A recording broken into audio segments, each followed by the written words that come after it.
Welcome to Above Par. I'm your host, Kathy Hartwood. I show you how to take more of your talent to the golf course without practicing harder, taking more lessons, or buying new equipment. I show you how to end the frustration of underperforming so you can start playing to your potential. This is where you are going to learn how to think above par so you can play below par. Let's get to it. Hello, my golf friend, and welcome back to Above Par. It's nice to have you here. Before we get started, I wanted to share with you that I have Master Your Golf Brain program coming back just in time to give as a gift for the holidays.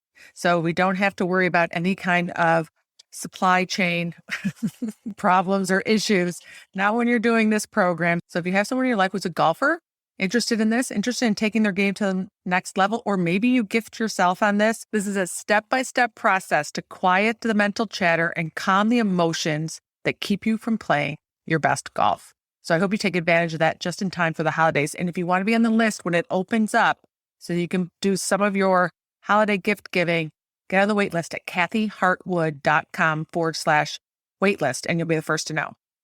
Okay, so speaking of Master Your Golf Brain, I wanted to share with you, I had an awesome trip to Tuscaloosa, Alabama, which my daughter lives there. I had two daughters who went to the University of Alabama, and she is there. So I went to visit her, and I also got an opportunity to speak at North River Yacht Club, which is in Tuscaloosa, to a group of amazing women who invited me in to talk about the mental game. And I wanted to talk to you and share with you about really when is the right stage or when is the right handicap or level golfer to work on your golf brain. Because I think so often that so many people think that they need to be really competitive or they need to be at a certain level or really good or a scratch golfer or a low handicapper to be able to work on your mental game. It's like once I get to this certain point in my game, then I'll start focusing more on my mental game. And I want to share with you that's not the way it works. If you have a brain, you can work on mastering it. Because how we do one thing, we do everything. There is no better time to start working on your golf brain, how you manage your thoughts and emotions around the game of golf, picking up on the awareness of the way that you're thinking out there than yesterday, today. Get started now. There is no better time. And it does not matter what your handicap is. There are opportunities for you to think better on the golf course so that you can play a little bit better. And there's also opportunities for you to feel better about the game, to enjoy it more. That is all mental game. I define it a lot of times as if you can do it on the range and you don't take it out to the golf course, then that differential a lot of times is your mental game. That's one area. But if you're miserable and frustrated and not having as much fun as you think you really should playing the game or want to playing the game, that's also mental, right? Because our thoughts create our emotions. They're totally optional. And I wanted to share with you my experience with these women at North River Yacht Club and what we talked about and how perhaps that you can relate to it and look for areas in your game and the way that you think on the golf course and how it might be applied or how that you can apply it to yourself. You know, I did one of the live workshops not too long ago. I had a handicapper in there of like 2 or 4, I don't really remember, up to in the high 30s. And then someone was probably mid-range. We were all on this call together. There were probably about 4 of us, I think, who showed up live for the call. You could always watch it in replay. So courageous people showed up live because I would ask them questions to kind of put them on the spot there, and they were very courageous. But this is the thing that they all were kind of blown away with, is that they all had the same thoughts. The 2 handicap up to the high handicapper all had the same or similar thoughts on the golf course. The only difference that changes is your pool of talent. That is it. Our brains all work the same. Our brains are designed to just alert us of danger. So it doesn't matter what level you're at, your brain's going to alert you of danger. And then your brain's going to talk to you. And unless you have the skill of being able to think deliberately and deal with all the emotions that pop up and be really aware of what you're thinking about, then it's the same situation, right? It's the same brain, just different levels of play. There is no better time, or there is no waiting until your handicap or your score gets to a certain level to start working on your golf game. The time is now. So I want to share with you what we experienced with these ladies and 3 really big takeaways that I think you're going to get from what we talked about. So this is the way it started. I had a group of probably about 14, I think, women there. And I asked them, just to tell me something that they're struggling with on the golf course. Just name one area that you want to talk about. It could be whether, You weren't scoring the way you wanted to, people pleasing. You struggled with your putt, hitting the ball over water or a certain hole out on the golf course, or you're very focused about your results, or you felt like you couldn't handle pressure very well in tournaments. Whatever it is, I just asked them to kind of come up with some ideas. And this is what happened. There evidently is a hole number 15 at a North River Yacht Club that they're all agreed, yes, we can't hit it over the water. It is a problem for us on this hole number 15. It's a 100-yard shot over water. So one of the funny things was this woman who brought it up and everybody that agreed, yes, let's talk about that. She said, listen, I can hit all the 80-yard shots I need to on the range. I can do all the things, but when I get to this hole, I cannot hit it over the water. And of course, I asked, how long is the shot? And she said, well, it's 100 yards. I said, well, that could be part of the problem because 80 yards doesn't cover 100 yards. She kind of misspoke. She said that she can clearly hit it 100 yards. If you find your little shot, you can work through this with me or your little situation. So I asked them, what were some of the thoughts that they had on this shot going into hitting it over the water on 15? They range from, I'm going in, I can't get over, I've hit it in the water. Every time I've been here, that lake has 100 of my golf balls in it. This is an impossible shot. They all had similar thoughts.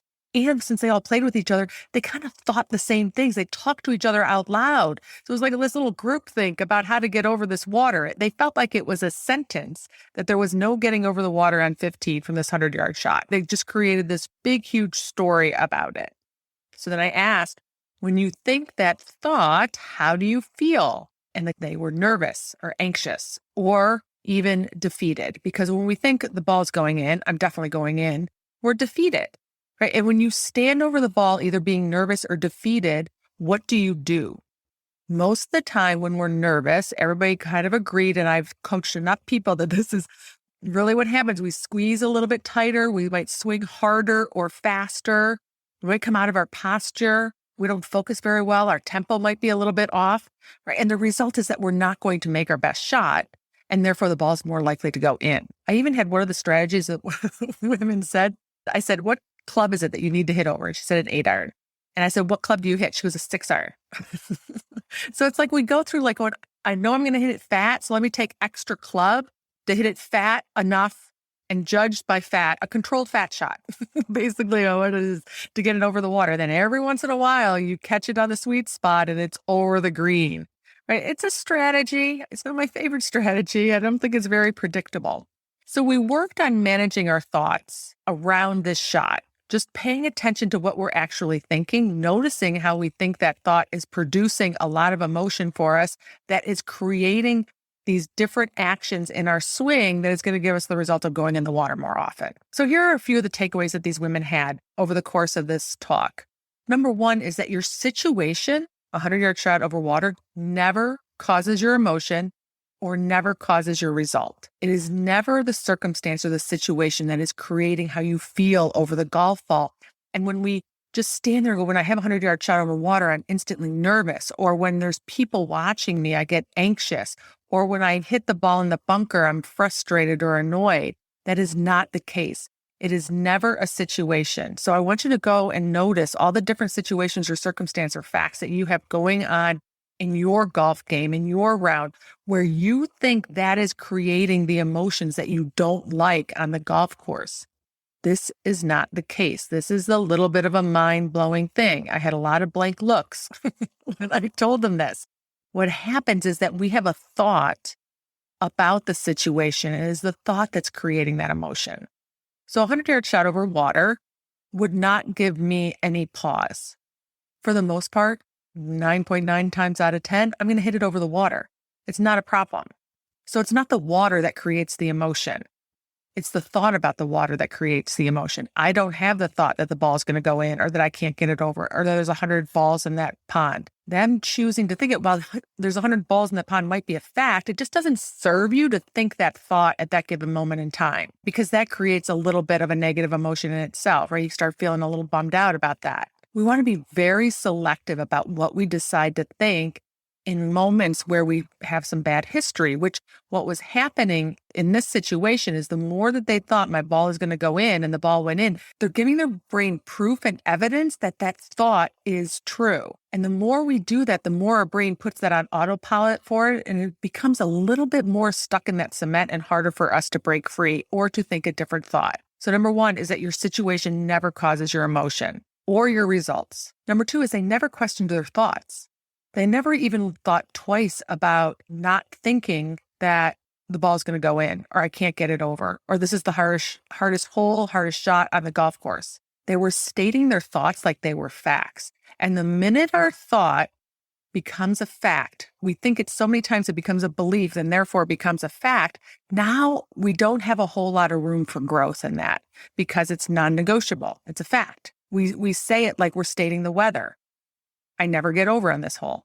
When really what needs to happen is we need to interrupt that thought. Yeah, I've gotten over once. I'm like, well, I would rather think I've gotten over once on this hole than thinking I never get over.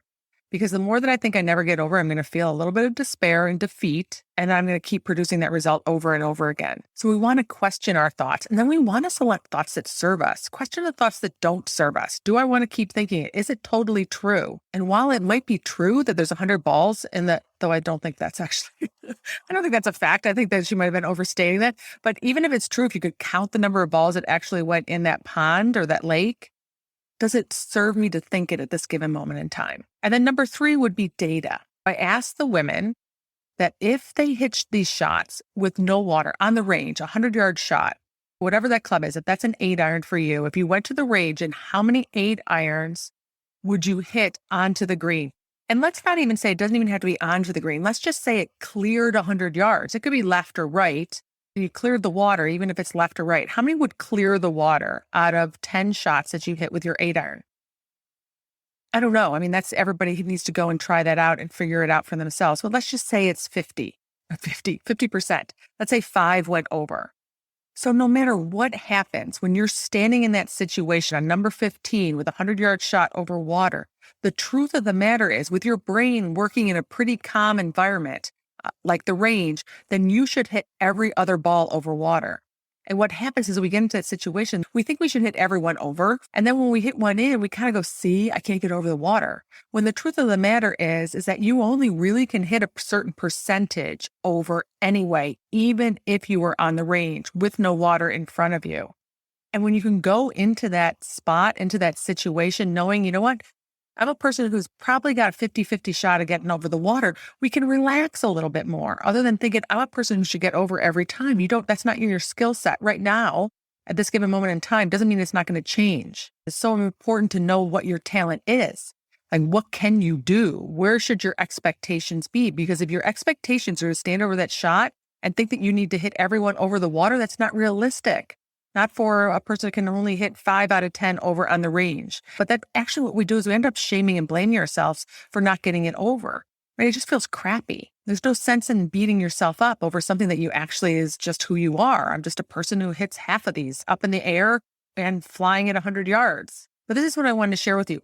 Those thoughts that those women had about trying to hit it over the water, 100-yard shot over the water on number 15 are no different than a tour player having thoughts. They're having the same thoughts with just a different expectation on their talent. So what I wanted to share with you about what these women had about this thought going over the water is that with their skill set, wherever they are right there, whatever their handicap is and how many, each one's going to hit a different number of 8-irons up in the air over 100 yards because we all have different swings. You have to manage your thought around wherever your skill is. And that doesn't matter if you're a tour player, or a single digit, or you're a 30 handicap or a 40 handicap. The time to work on your brain and to start saving yourself some of that angst over hitting the ball in the water, to stand over the shot with a better expectation, a realistic expectation of what you can do. Noticing your thoughts, that is not a golf skill.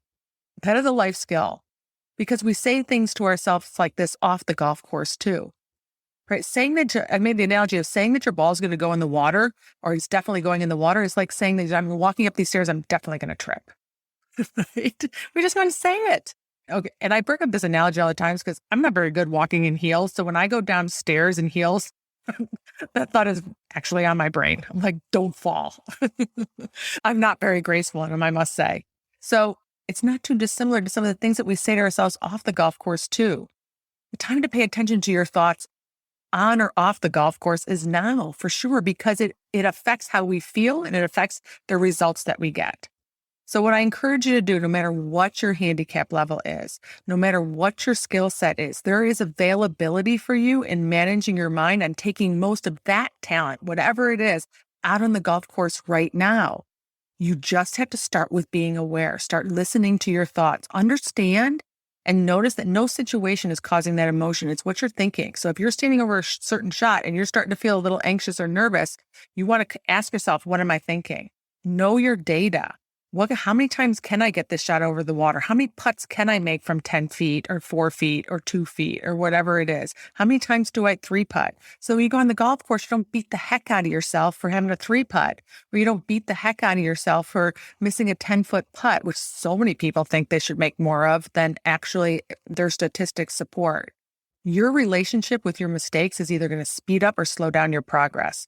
And the better that you get and managing your thoughts and emotions around the game of golf, the better you get at noticing all the crap that's going on in your head and the chatter and taking back control of it and thinking intentionally and purposely, you're going to get better faster. So you don't have to wait until your handicap's a certain level to decide that now is the time to start managing your brain, or now is the time to start working on your mental game. The time to do it is right now. All right, my friends, I hope that helped, and I hope you have a beautiful week, and I'll talk to you next Wednesday.